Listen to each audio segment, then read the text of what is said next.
We're so pleased you joined us, and I'd love to pass it over to the Director of School Mental Health for the New England Mhttc School Mental Health Initiative, Dr. Martha Staley. Hi, good afternoon, everyone. I am so pleased to be with you today to help facilitate this discussion on stakeholder voice. We at the New England Mhttc think that this is such an important conversation, and we have some really dynamic speakers to be in conversation with today. So we're really excited about that. We will begin our session with Taylor Bryan Turner, who is our SAMHSA Region 1 Regional Administrator. And then we will move into some presentations from our panelists. I'll then be asking them some questions to dig a little bit deeper into their content. And then we invite all of you to join us in discussion and questions and answers. So please, if you have questions, please feel free to put them in the chat, and we'll also give you the option to unmute when we get to that portion of our program. So now I'm going to turn it over to Taylor Bryan Turner for an introduction. Hi, everybody. Thank you so much. This is truly my favorite part of the day, really my favorite part of the week. I'm really happy to be here. Dana, thank you for acknowledging tribal territories and for land acknowledgement. It is a gift we are grateful to occupy. As Dr. Staley mentioned, I'm Taylor Bryan Turner, Assistant Regional Administrator. Thanks for a moment to say hello and really just share my gratitude. I'd like to thank the dedicated Mhttc team for their passion and effort to the Heart Collective. We've been working hard for almost 2 years now on advocating for school-based mental health and partnering with providers, social workers, psychologists, youth, and you on what we can do to ensure that equitable and accessible mental health care for our youth is possible and easy to secure. We are excited to announce that we've been working to deploy this forward-facing and thoughtful public health awareness campaign entitled Take Heart, and our advocacy awareness community of practice site, where you'll be able to access expert technical assistance and the tools necessary to provide trauma-informed care to K through 12 students from wherever you sit. And this series is done in part to help take care of you and your mental health as well. Mhttc likes to remind us of our mindfulness, and we are grateful for it. A reminder that what we are doing is important and it is making a difference. As you know, SAMHSA is the only federal agency dedicated to supporting mental health and people who suffer with substance use disorder, and suicide was the second leading cause of death in 2020 between the ages of 10 and 14 years old. So we know that anxiety, stress, and depression has been exacerbated over the pandemic, and there's been a lot of momentum to support our youth and innovation around youth mental health, engagement, and empowering youth to use their voices to help us figure out best policies to support our well-being and your sustainability plan. Prevention is education, and education is prevention. And so thanks to the youth, our young leaders, for being here today. We've invited Courtney Esperanza from our headquarters Center for Substance Abuse and Prevention Office, whose goal is to mobilize small pockets of youth when needed on and bring those teams together on a regular basis to support the national efforts around innovation and prevention with youth. So this was a fine time to show off the leadership and bravery of our guests from Youth Move and Mind Out Loud to solidify this work. Thank you for joining us, Courtney. If you're there, you can give a wave. And without taking any more time, I'd like to turn the agenda back over to Dr. Staley or Dana. Thanks so much. Thank you so much. We appreciate you being here, Taylor, and providing the impetus to have these kinds of discussions. And we always appreciate SAMHSA's support in this really important work that we do. We want to acknowledge that we did have another speaker who was going to join us today, Ann Smith from AFCAMP. And she was going to bring us the family perspective, which we know is a really key perspective in our discussions about school mental health and mental health among our youth in this country. And we're so sorry that Ann couldn't be with us. We do have a talk that she gave for us last year linked in the slides, so that we hope that you will check out what she has to say. She Yeah, so as we go along, please know that we are thinking about that additional family perspective and want to continue to bring that into our discussions. So with that, I am going to turn it over to Max Labrie from Youth Move. Max? Thank you so much. So as everyone has said multiple times, my name is Max Labrie. I am the Vice President of Youth Move National. I am also a mentor and mentor coordinator with a program called GSA Link out in Massachusetts. I am so glad to be here and talk with all of y'all, because this is like something I can talk about all day. So I'm going to kind of talk about the lens of youth autonomy and shared decision making, as well as forward moving, going to non-clinical supports. So yeah, the first thing is going to be autonomy and shared decision making. I think one of the keystones, like things that I see constantly that shouldn't be happening, is people are kind of downplaying how much young people understand about their own experiences. I have worked with teenagers since I was one, and I can tell you that they are, I mean, brilliant, like experts in their own experiences. The expertise that they can bring to the table, especially in systems that serve youth, are just invaluable, priceless, incredible. And I think if the more that you can give youth the okay to be like, hey, we're going to give you these skills to advocate and let them use it, which I think is a part that we skip over a lot, of like, hey, like, here's the tools, but we're not going to listen to you because it's directed at us. I think letting down your guard, being comfortable with sitting with really uncomfortable conversations with young people is really going to be your best bet for understanding and moving forward with the best practices in school-based mental health. I think bringing parents in and family in is amazing. I also think that it comes to a point where it's either way underutilized or way overutilized. Oftentimes parents are not brought in at all, and then other times I see parents are the only people speaking for their child. I need to, like, as a young person who went through that particular scenario, that like young people should be the guiding force of the care that they receive. Next slide, Dana. Thank you. So I wanted to talk a little bit about providing young people with options in their care. I've noticed a trend my entire time in this field, right? But specifically in the age of COVID, the overdiagnosis of things that are just completely reasonable responses to experiences that young people are having. So what are the options outside of talk therapy, psychiatry, right? Like all of these things in which, you know, fair that like insurance takes a lot of that to heart with diagnoses. I think having avenues where young people can choose, hey, do I want to see like a traditional mental health team, or do I want to go to a drop-in center and spend time with peers, right? So I think as schools, as community organizations, building connections with non-clinical services outside of the school is going to be invaluable to you. I'm from Massachusetts, so we are kind of ahead of the curve in all of the peer support and non-clinical options that we have, but really utilizing the drop-in centers in your area, really connecting with areas that serve youth, even like after school sports, getting those connections and being able to bridge those experiences is going to be really important and incredibly helpful for young people who may not feel like a diagnosis will be helpful for them. Next slide, Dana. Thank you. So I wanted to talk a little bit about what Youth Move National does.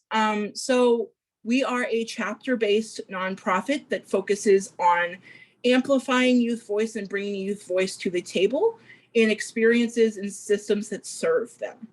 As I said earlier, like youth voice, what youth know about themselves is far more than anyone else will ever know about them.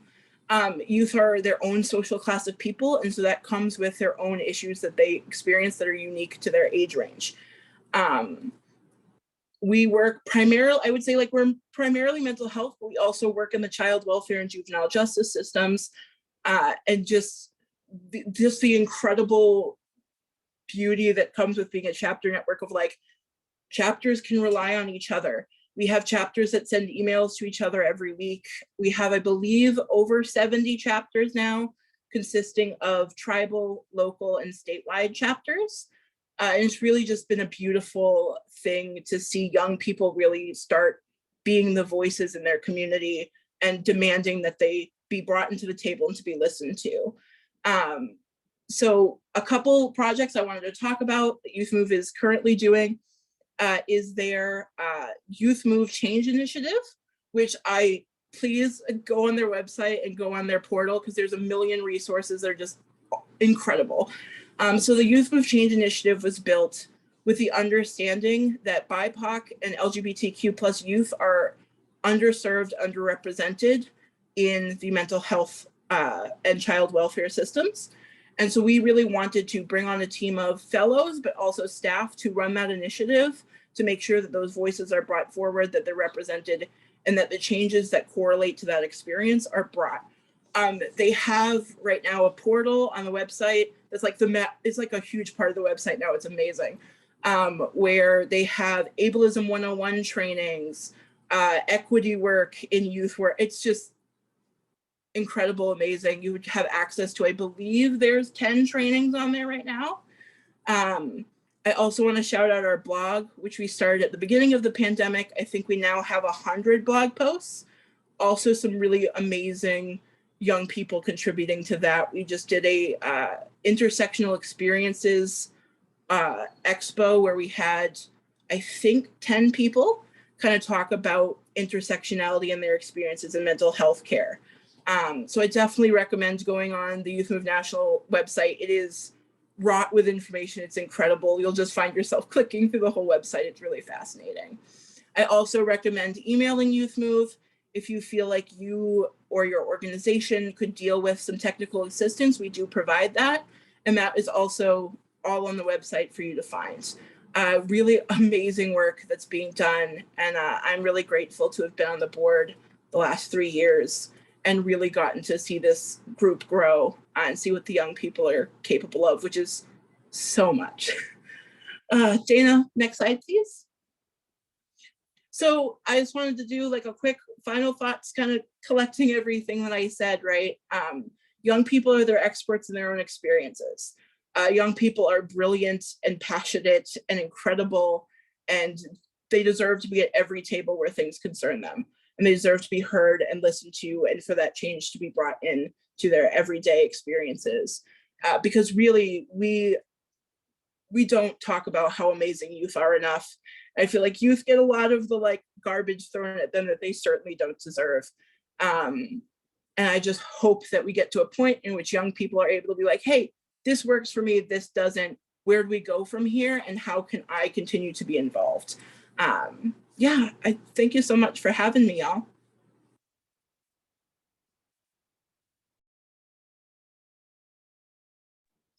Thank you. Thank you so much, Max.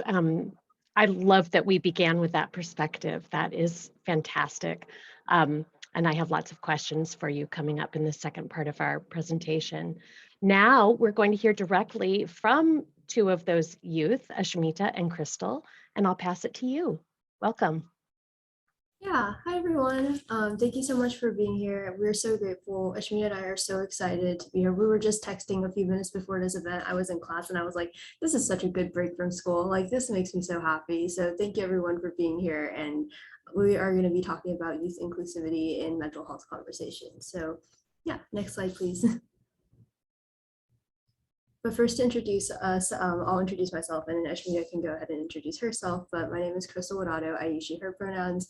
I would describe myself as a student journalist and public speaker who uses those two things to really advocate for intersectional mental health awareness among teens and really advocate for a more comprehensive conversation when discussing like mental health policy. And I've been recently working and focusing more on mental health policy in schools. So I've been working with the California Department of Education as part of their student mental health policy work group, and I am a part of various like organizations, including Mind Out Loud. So that's me.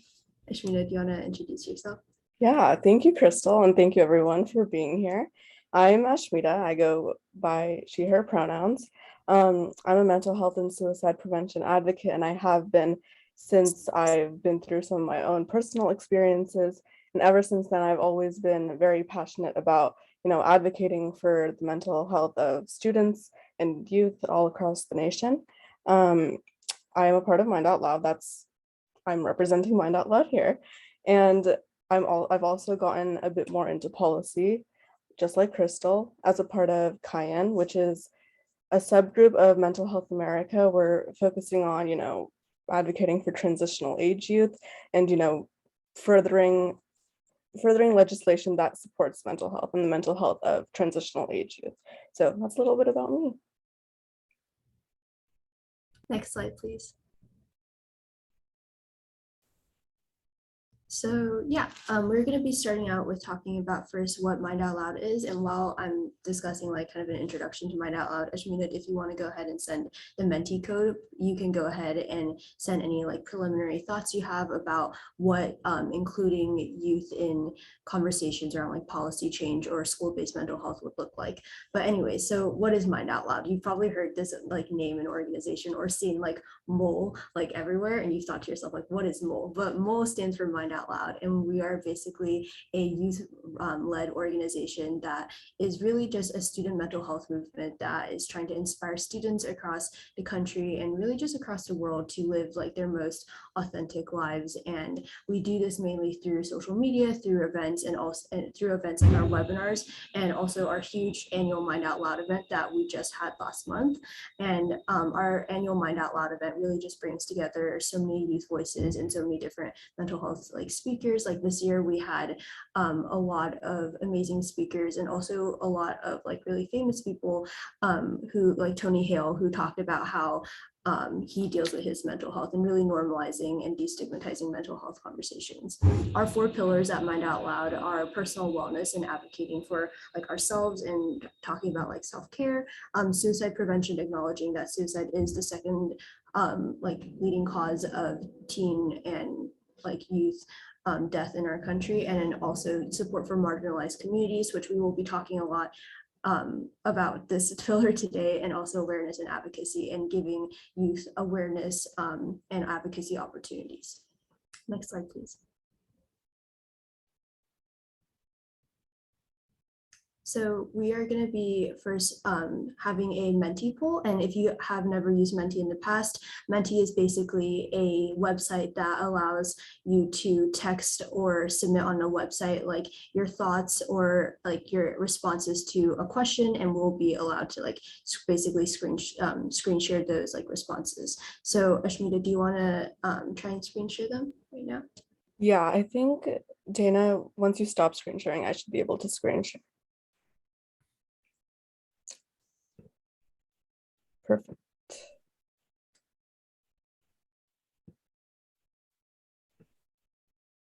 And while I do that, you guys can go ahead and drop your answers into the Menti pool.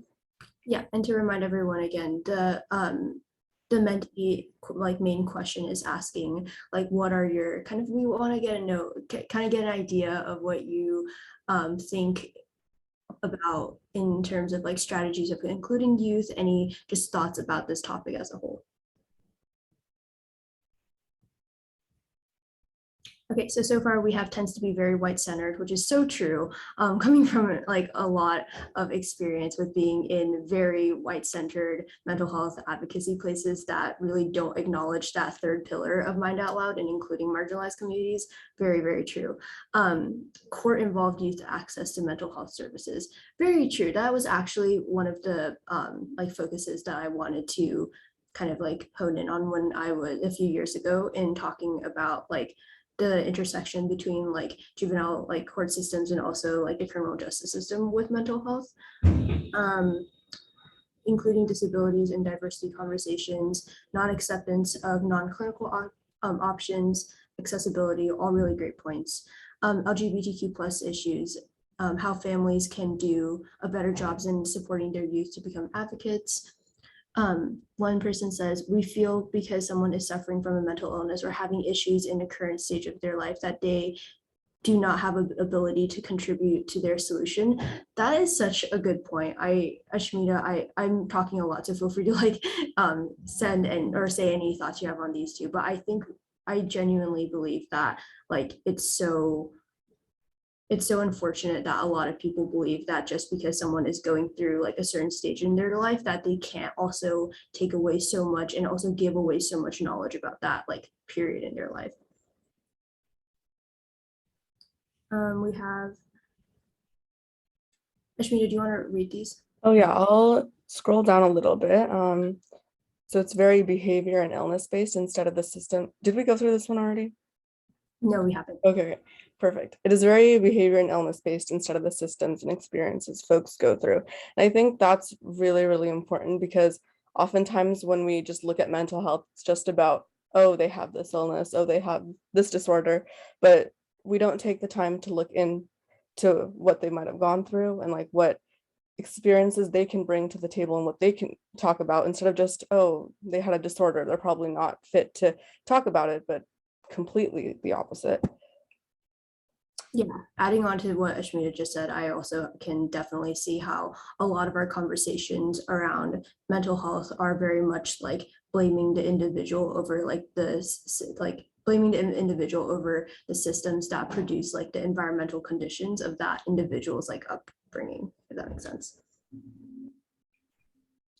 These are all really great.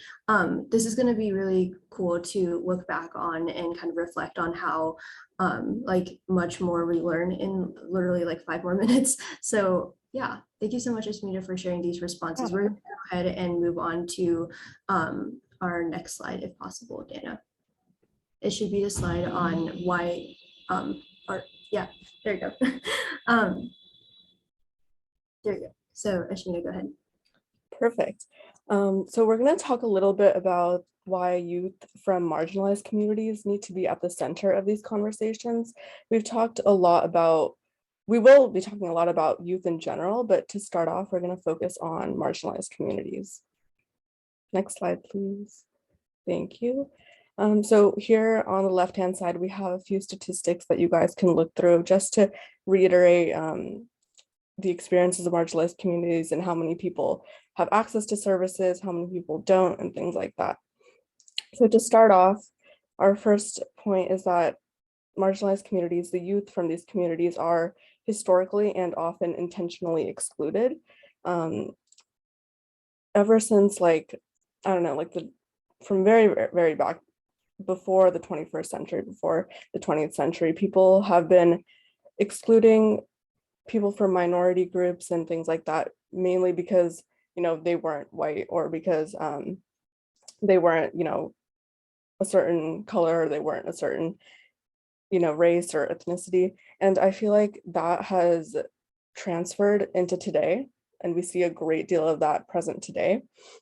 And because they've been excluded so often, we often don't feel the need to bring them back in, because I feel like their voices have just kind of been shut out, and people just still look at them as if they're just like that minority group that's been discriminated, and that at the table, and the people who are making decisions are usually just the people who have been in power, you know, since 1800, 1900s. So it's really, really important to acknowledge that and, you know, address it and start bringing people in from different communities, you know, listening to their voices. And that goes hand in hand with them facing generational trauma. So because of all the discrimination they have faced in their past generations, their ancestors, you know, things like war, people fighting against each other, people discriminating against each other, I feel like that is still present today. People see it's just so like divided, like everyone is really, really divided.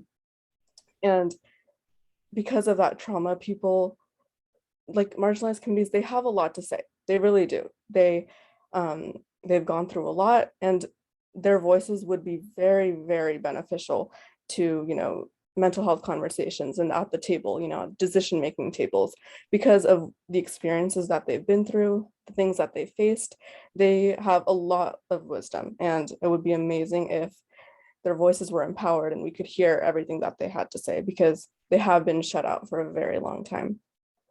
And hand in hand, that also goes with the fact that they've been equipped with lived experiences. And the past year or so, we've also seen that a lot happening, things like the BLM movement, Stop Asian Hate, things like that.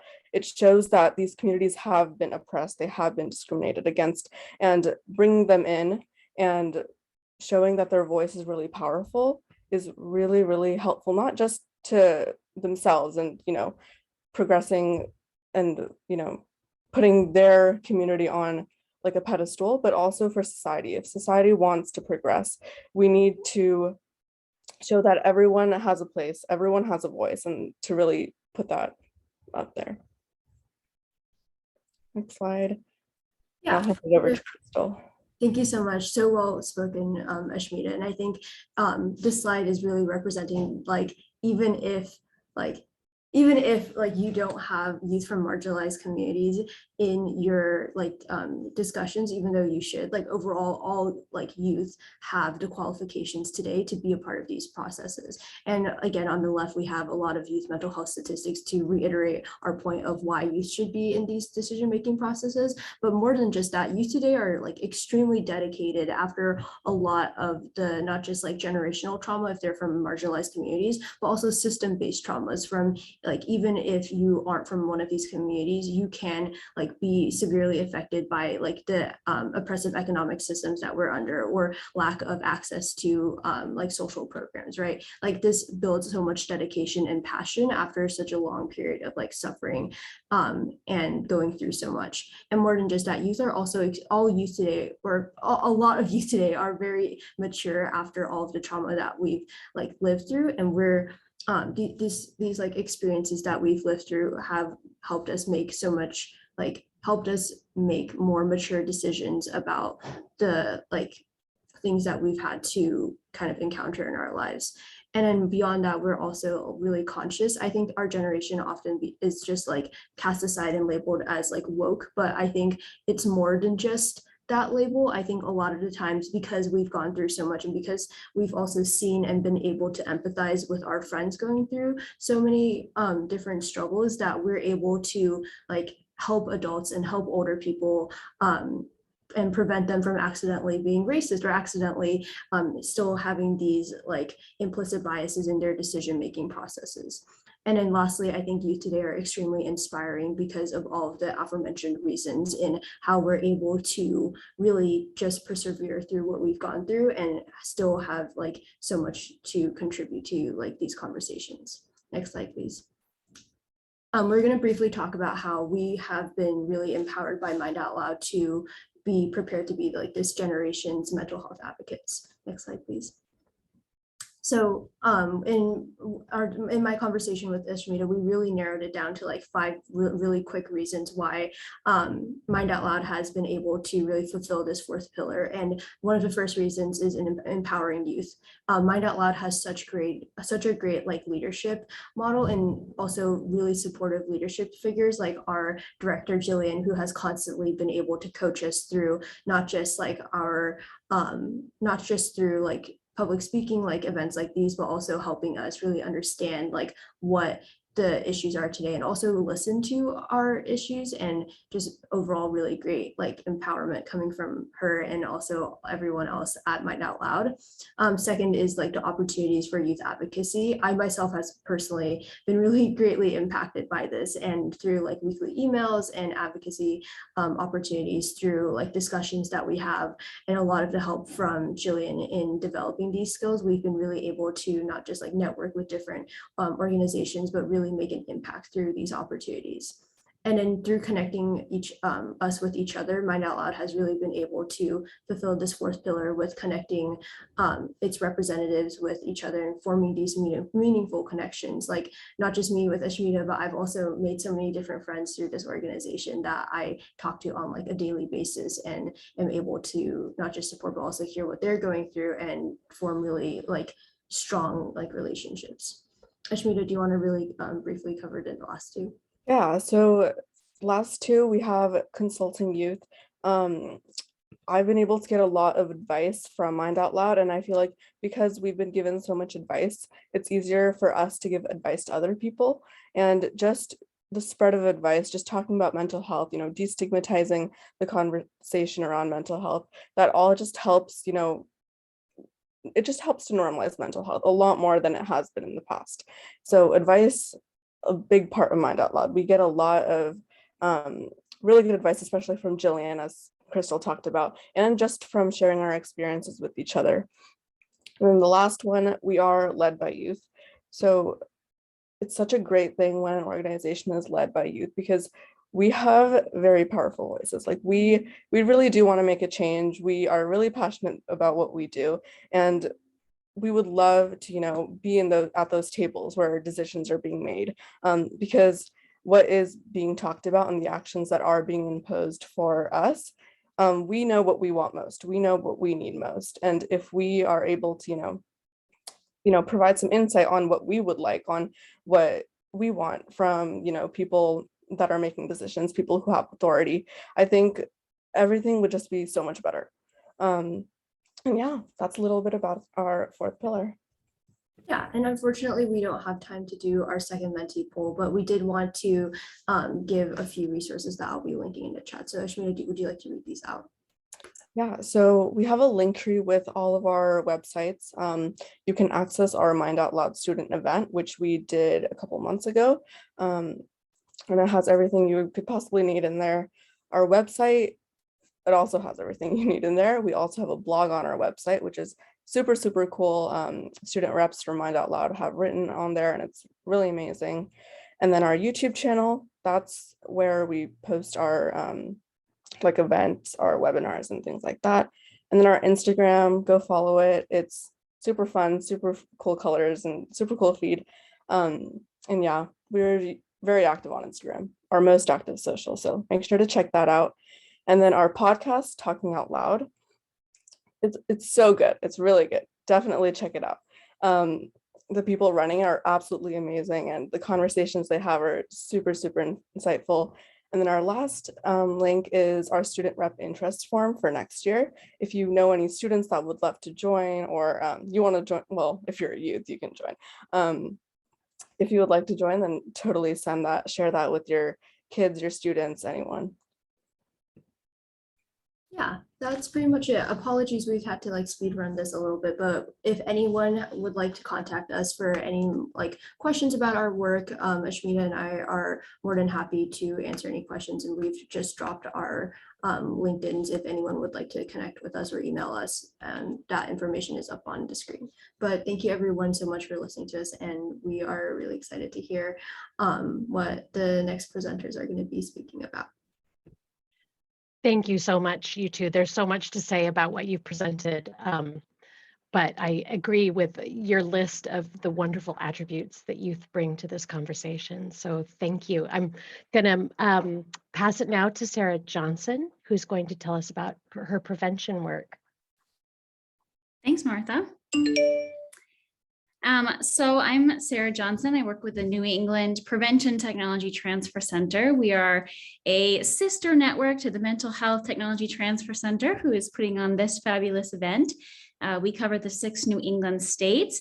And if you want to zip to the next one, Dana, this is just our website. If you want to learn more about us, see some of our products and what we're up to, please join us there. But I'm going to go ahead and move forward. So we have enough time for questions. I do want to briefly say that we also believe that language is really important and language matters in our conversations. I know that stigma is a big part of our conversation when we're talking about mental health, and it's a big part of our conversation in prevention of substance use disorders as well. We know that folks are less likely to seek treatment if there is stigma around their substance use disorder or developing substance use disorder, and that stigma can become internalized and be very damaging to the person as well, especially when we're thinking about co-occurring disorders between substance use disorder and mental health. So I wanted to point that out, that both of our organizations do believe in that person-first language. I also want to briefly just talk about prevention frameworks. If you're not familiar with substance misuse prevention, or you're not familiar with your local community preventionist, I just wanted to draw kind of this connection to the work that we do so that you can see how it's connected to the mental health work that is taking place in your communities. Prevention sits right between promotion and treatment on the continuum of care. So we work with folks before a substance use disorder is diagnosed or diagnosable, which means we work with the community at large, but we also work with folks who maybe are at higher risk or have started using substances but haven't developed a diagnosable disorder. So that's kind of where we live on that continuum of care. We really believe in that the flower there you see in the middle, that's our SPIF model, and that's how we implement prevention science so that we know the prevention work we're doing works. And then lastly, and this is probably the most important one for this group, is the model that shows the different levels that we work with in communities. So this is our socioeconomic model, and it talks about how we work with folks from the individual. So as the other presenters have mentioned, the individual being the person with a mental health problem, or the youth, or whoever it is that is kind of the focus of the conversation, as well as the people who are around them. So their immediate family, their close friends, the organizations around them, so their schools, any kind of social organizations, or their close, like maybe like a faith group, as well as the community. So thinking a little bit more broadly, who else is in the community, having those people involved. We work on public policy as well, and then we think about the society at large. So we're kind of looking at all these different levels of society to think about how we can do substance misuse prevention and how that kind of also ties in with mental health work. Moving right along, Ms. Dina.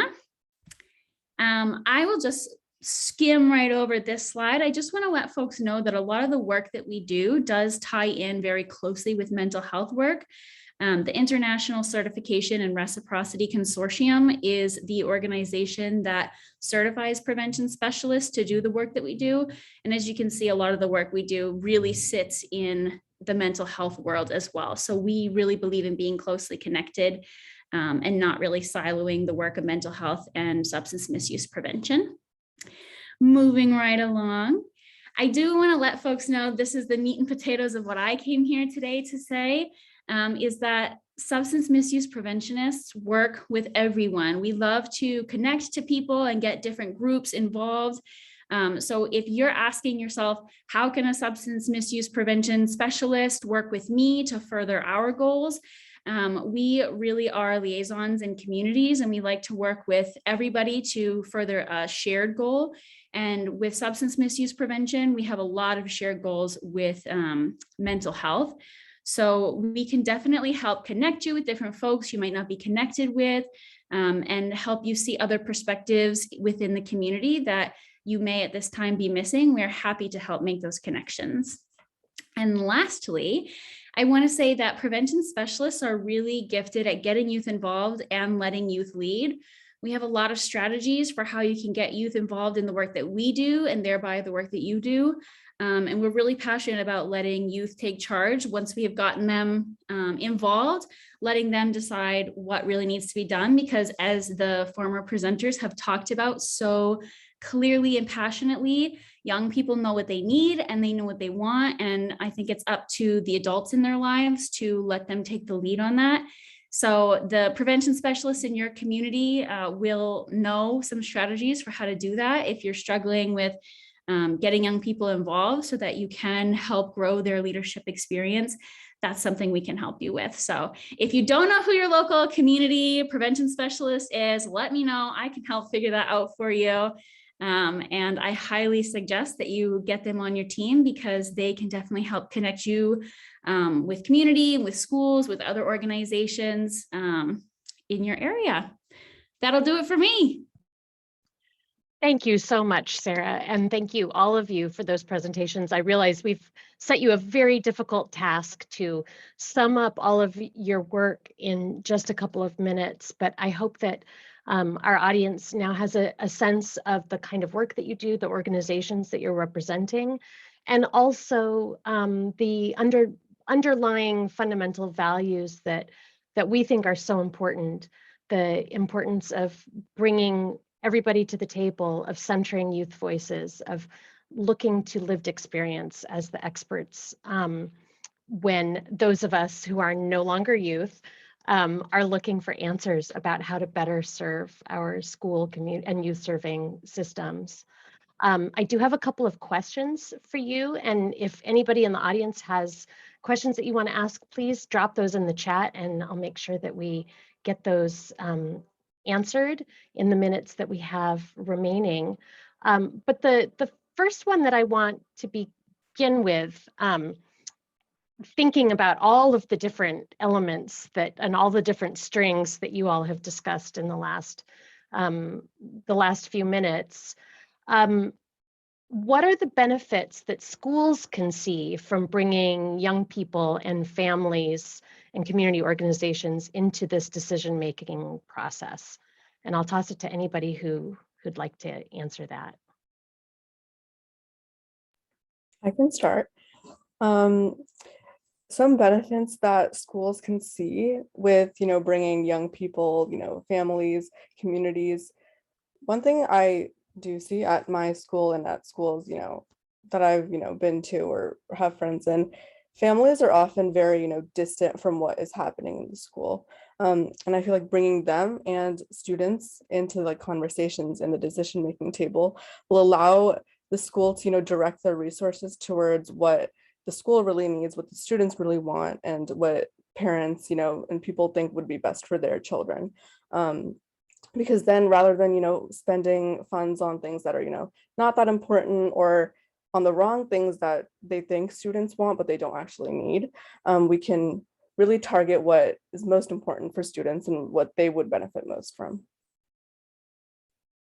Thank you, Ashmita. That's a really, really important point. Anybody else want to weigh in? I'll weigh in. I think really when I talk about the benefits of bringing youth and families into these conversations is what are you looking at if you don't bring them in, right? Because how can you support young people, support their families without bringing them to the table? I always tell people like assumptions are really what's going to tank any efforts that you make. Because a lot of the times, right, we are self-fulfilling people. We will do things that work for us. And that is no different from school administrators, folks who, teachers, anything like that. We all work to fulfill what we need. But when we're doing these kind of initiatives, focusing on what young people and their families need is at the forefront.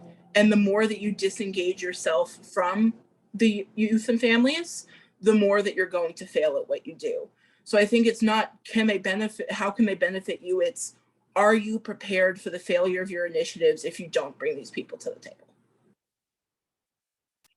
Ooh, thank you. That is such a key point. Thank you for that, Max.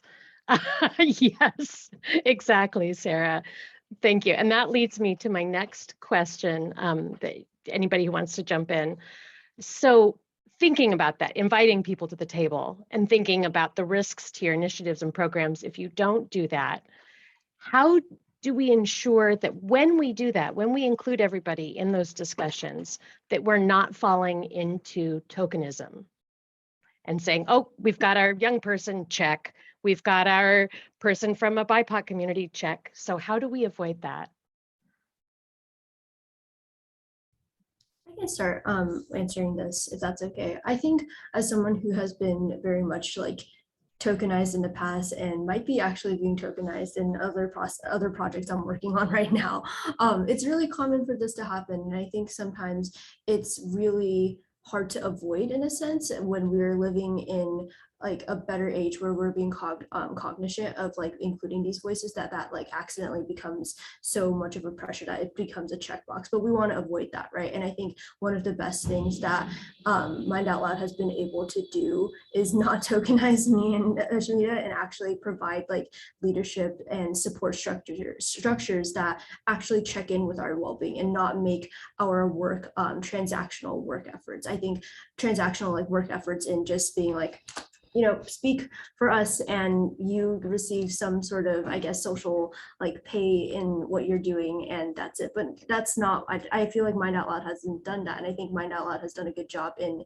really checking in and listening to our voices and really supporting us through and being like, hey, how did this webinar go? Not like oh, did you successfully like represent and market like our organization well? Like, oh, like did this organization that you were working with treat you well and actually care for our well-being as like people instead of just tokens or like spokes, like little microphones that can talk for an organization. So yeah.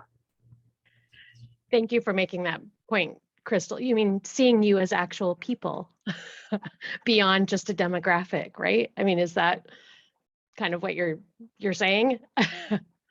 Yeah. Sarah, did you want to weigh in on that as well? Yeah, well, I'd love to just jump off of what Crystal just said. And if you are a person who's wondering, am I tokenizing somebody? You can ask yourself, do I always go to them for this type of question? So do I always go to this person to ask how we're doing for women? Do I always go to this person to ask how we're doing for BIPOC or queer folks or disabled folks? If you're always asking them the same type of question, you might think to yourself, I might be tokenizing them. Another thing I think about, and I think about tokenizing folks, is the sustainability of it. Like there's actual consequences if you do tokenize, not just for that person and their well-being, but for your organization. When you think about sustainability, because if you're always asking the same young person, that person's going to graduate. If you're always asking the same community organization, they're going to have staff turnover.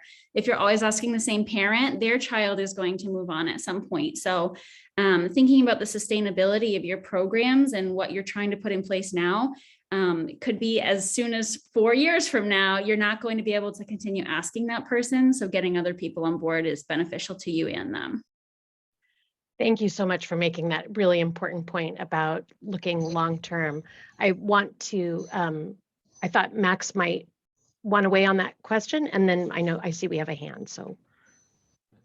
Yeah, I just wanted to bring in a piece that I see a lot within tokenizing, which is for lack of a better word, a lot of organizations, schools look for yes men. So folks that they feel will like go along with whatever they say and not be difficult, which is like makes my blood boil when I think about that word, because I was called the difficult kid like my entire upbringing. And one of the pieces of advice I give to people when they're like, well, who should I bring to the table? Bring the kids that you don't want to talk to the table, because those are the kids that you are failing. And there's a reason that you're uncomfortable, and the reason is not the young person. And so really being able to be like, does this person make me this young person make me uncomfortable because they're advocating for themselves, and they're making my job harder? The people who are making your job harder are the people who you should probably be listening to the most, because you're probably not doing your job the way that you're supposed to be doing it. So really it's checking in with, am I uncomfortable because of my preconceived notion of what this should look like and what I do? And most of the time that will be the answer. So really talk to the young people that you really don't want to. Thank you for making, that is such a key point. I'm very, very grateful for you making that point, Max. And I know we just have a couple of minutes left. There's so much to say about this, but I'm gonna call on, I'm sorry. Oh, yes, sorry. Italian. That I guess they just put the first part of my email there. It's Stacy. Hi, I'm Stacy. I work at a youth service bureau, and when I heard you mention tokenism, it just definitely, like Max said, it just made my blood boil, because I feel like a lot of us that are kind of overseeing like youth, we have to kind of kind of protect them a little. It's almost Earth Day. This is usually the time of year where everybody wants us to go pick up trash on the side of the road, and and stuff like that. So we've come a long way. We're really, really good at including the youth in on what they want to do, what they can do, what their point of view is. Recently, our student advisory board was asked to be represented at town council meetings. They sit on our board of directors. The thing that we always have to remember is that they're volunteering above, I get paid to do a lot of like things I don't want to do, but to ask students to do stuff that, number one, they may not even agree with, they may not understand, or to kind of represent us just to help us get our funding or whatever, when not only that's even worse than tokenism, that's like using them for our gain or whatever. So I think we do a pretty good job of balancing that and including them in and letting them pick what they're comfortable with and having their voice heard at different, because the other point is we want them to be advocates. And so we want them at the town council, we want them at our board of directors meetings, we want them there, but we want them there. You know, is it fair on the night before prom to expect them to go to a meeting and things like that? Like, we have to remember their life and their priorities too. And it's a balancing act between including them in and not using them, tokenizing them, or expecting them to do our job for us. So thank you for all of this. It's really great to meet you all and hear everything you have to say. Thank you so much, Stacy, for that point. I think it really speaks to what Crystal was saying about being tokenized. And so thank you for that. I want to make sure we get to Pam Becker, who had her hand raised. Hi, I just wanted to say that, when you were talking about, who do you ask if how you're doing, and who, making sure that you're asking the right people. I was just going to say that it would be a red flag to me if I'm always asking and they're always telling me that I'm doing the right thing, because obviously you can't be possibly doing the right thing all the time.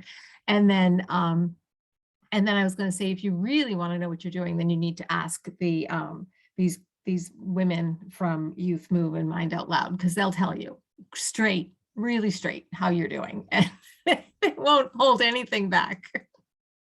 So great job today. Fantastic. Thank you so much, Pam. I know that in preparing for this, we just have a couple minutes left.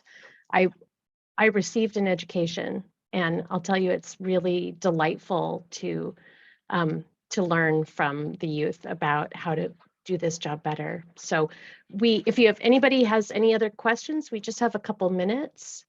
Otherwise, I'll ask any of our panelists if you have any closing words, closing thoughts. I know there's a lot we didn't get to in this short time together, but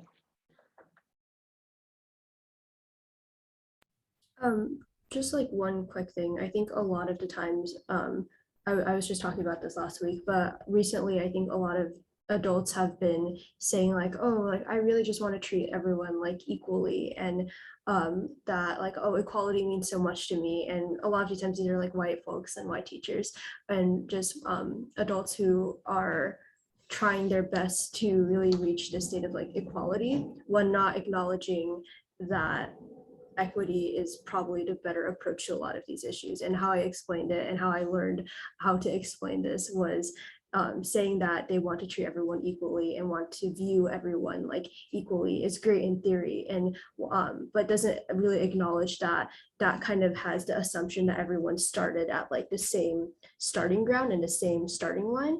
But a lot of the times people, especially people from marginalized communities, don't start at the same starting line. They start like somewhere, literally we were all thrown somewhere like far away, like behind in the negative numbers of this whole number line we're talking about, right? Like, so we have to acknowledge that when even though we have good intentions sometimes, not we, adults have good intentions sometimes in being and trying to like push forward equality, they don't like acknowledge that not everyone is starting at the same place, and that's why equity is the better answer. I know this wasn't like really related to at all to what we were talking about a few minutes earlier, but it's been something that I've been hearing a lot lately, and I hope this can bring a better understanding to anyone who's listening and maybe help in a future decision. thank you so much for those words, Crystal. I think it's essential to our discussion to think about that issue. It's underlying, it's the foundation of where we need to be coming from.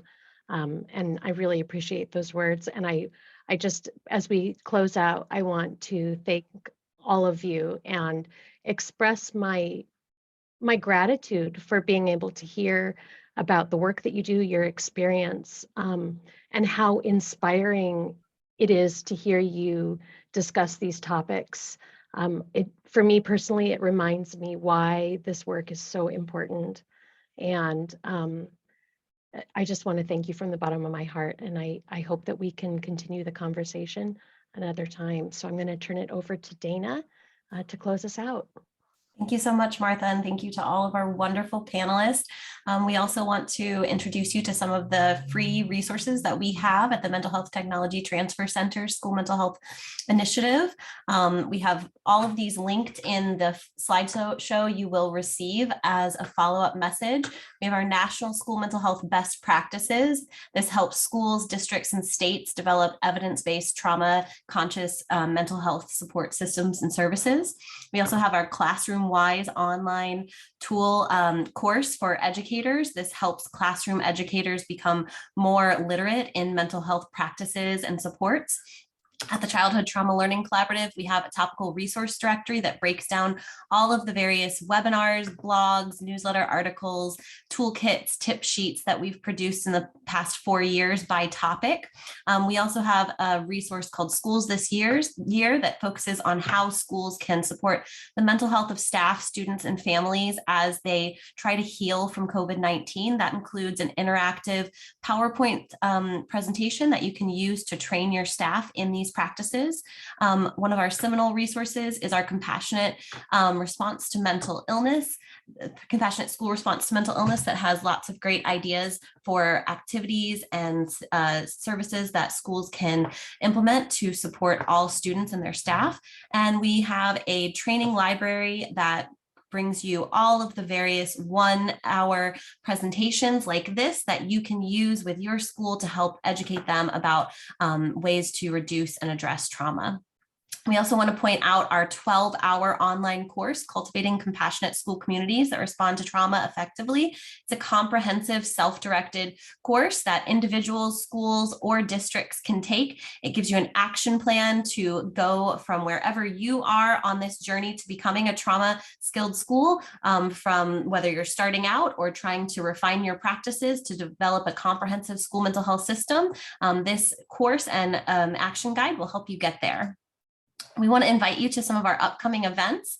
On Monday, we have another panel about youth suicide prevention options in New England and nationally. We'll be joined by Jeff Hill from the Rhode Island Department of Health to talk about their really robust services to help lower the youth suicide rate to near zero in Rhode Island. We'll also hear from Ann Duckless from NAMI, New Hampshire, about an evidence-based program that she helps deliver across the region.